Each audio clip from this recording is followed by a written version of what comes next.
Ignition sequence starts.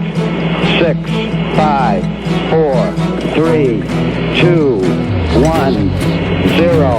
Liftoff. We have a liftoff.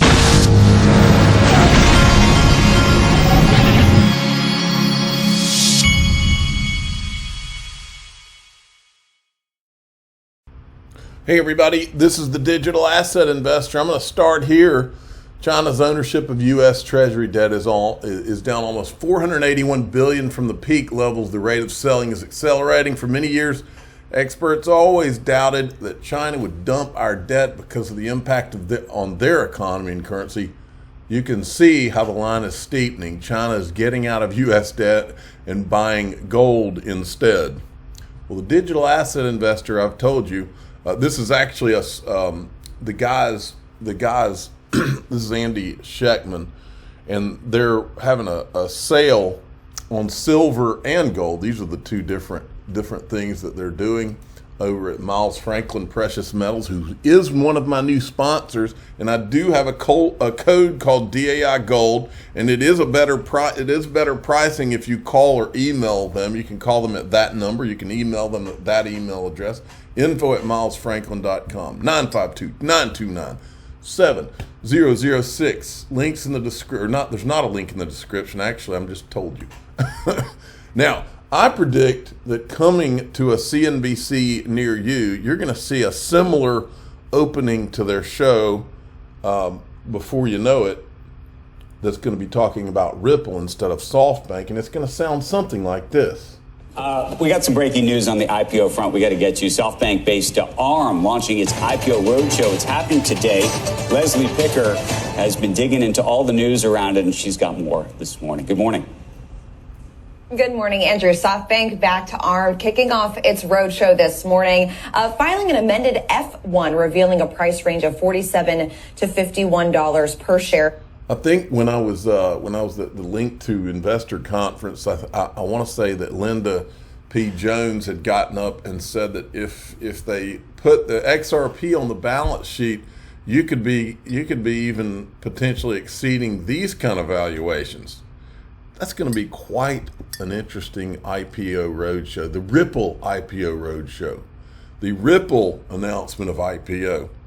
It's just a matter of time, folks. Now, I heard this. I was laying in bed last night and I couldn't go to sleep, and I turned this on and I was listening to it, and I literally had to mark the times that they said these things in my mind and recorded them this morning. This is the first one. If you think that Bitcoin is not some sort of a government plan, I got news for you. I thought about this last night reading Pantera's monthly newsletter, which I always look forward to reading. And of course, they're starting to talk about the halving. And if you look at their model, it shows Bitcoin crossing 100,000 around about the time of the U.S. presidential election in 2024. Okay. And I made the joke, I guess my laser eyes will have to come off right about the same time as the presidential election. Satoshi did this on purpose, folks. Satoshi aligned Bitcoin halvings and bull markets to the U.S. presidential cycle. And it doesn't occur to them that the government, that's how government and three-letter agencies would think, like political animals, not some libertarian in their bathrobe. It's 6 months before every single time, and anybody who's watched any halving cycle knows that it takes about 6 months for that supply reduction to really start to play into the market. It's interesting. I literally never thought about that. You know, you want me to give you another coincidence? She worked at at least an intern. I don't know what else she did, but she was at the White House under George Bush. And you'll never believe that one of the other major Bitcoin proponents, Perianne Boring of the Chamber of Digital Commerce, who also promotes Bitcoin more than anything, was also at the White House, I believe, under Obama. You can look it up. All these people just happen to come out of the government and promote Bitcoin like crazy. It's weird, isn't it? This is weird too, because here they were floating the false premise that all these people love to have out there. And the false premise is this idea is, well, if the SEC says XRP is not a security, then nothing else can be a security. Actually, that premise is wrong. The actual premise should be, if the illegal security offering in the Ethereum ICO is not a security, then nothing else is a security. That's the one where the lawsuit should have been dropped, not XRP. They had an ICO and even helped to disguise the whales. So listen to what they say here. Well, yeah, I mean, the SEC's in a couple of those cases, right? I don't think they thought they were going to lose the Ripple case, because if Ripple wasn't a securities, an unregistered securities the Coinbase claim now has no water. Like, whether we agree with it or not, what's a security doesn't matter. If their entire premise of their case against Coinbase is all these unregistered securities, and that doesn't hold water for Ripple, it's over for them against Coinbase, at least on that claim. Not on the Ethereum ICO, folks. But have you noticed, and I don't know if I've ever even said this, have you noticed in all the time since we uncovered ETHgate, none of these people, none of these establishment crypto people, that's kind of what I would call the Bitcoin Ethereum people, none of them will ever even bring up ETHgate. They won't even say the word, because the word is voodoo. It's voodoo for a reason. And I'll show you kind of the reason right here if it comes up. I think he had it down here. Maybe it was here. I swear Cowboy Crypto had one of his awesome things that he puts down here. Let's see if I can see it. There's all these scam things everywhere. Anyway, Cowboy Crypto had tied a lot of these companies together, as he normally does. Check this out. Millions of XRP are mysteriously transferred. First time I've seen XRP and Shiba Inu in the same sentence. Steal the spotlight with jaw-dropping mysterious transfers. Mysterious. And then this is India's finance minister. Listen to this. Crypto threat as well as an opportunity. But crypto is also an example that I use later to say how, unless global cooperation works out well, you're not going to be able to have a responsible financial ecosystem which can regulate it as well.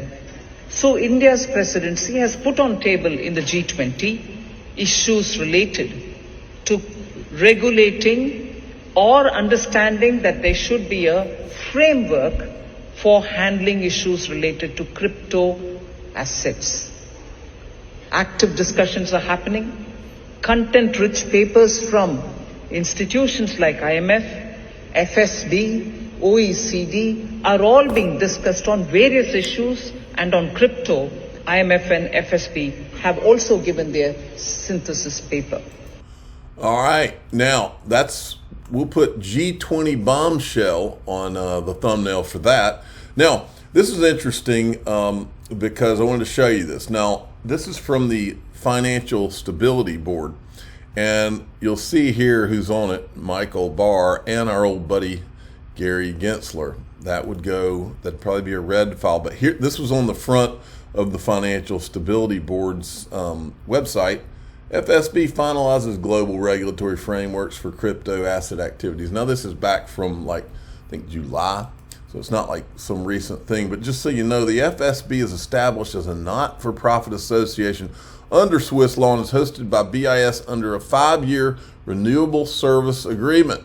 The organization structure of the FSB consists of plenary, steering committee, standing committees, working groups, regional.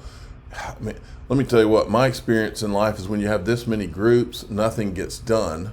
But here it says, the FSB discharges its accountability beyond its members through publications and reports, and in particular through periodical reporting of progress, its work to heads of state and governments and the finance ministers and central bank governors of the G20. Now here's where all this gets interesting. It just so happens that I was sitting on my porch with a friend, and my friend told me that his sister was moving to Switzerland, and she was moving to Switzerland to join the Financial Stability Board. And I've never met the girl, so I don't know her. I'm just saying, it's a small world, isn't it? Okay. Then there was this. This was another guy that did a thread on where David Schwartz was talking about world reserve currency and that whole topic. And he's got an interesting write-up here. And I said, and there's nothing wrong with being optimistic about the use case Ripple is working on any more than being optimistic about any other use case for XRP. After all, we have no investment contract with Ripple. Isn't that what it was all about? I'm not sure most people realize the importance of this video and how it's a confirmation that XRP will eventually appreciate in price. I'm not going to go through this whole thing, but he's throwing out some numbers. But look, he's making a legitimate point. I mean, folks, I've been sitting here talking about this for 5 years. And yeah, Ripple works on use cases and other companies work on use cases. I just happen to be the most optimistic about the Ripple the ones Ripple are working on. There could be use cases pop up tomorrow that I'm even more optimistic about. For example, BlackRock could announce that they're doing an XRP ETF tomorrow, because XRP is the only digital asset with legal clarity. And if they announce that, all of a sudden I would be very optimistic about BlackRock's use case for XRP, investment use case. And that would not mean that I have an investment contract with BlackRock, although they may have to create an investment contract. I don't know. Would that be? I don't know how that would work. I'm the digital asset investor. I'm not an investment advisor. This is for entertainment purposes only. Please subscribe, hit the like button, tell your friends and family. I'm real optimistic about the XRP use case being worked on by Ripple. Thanks for listening.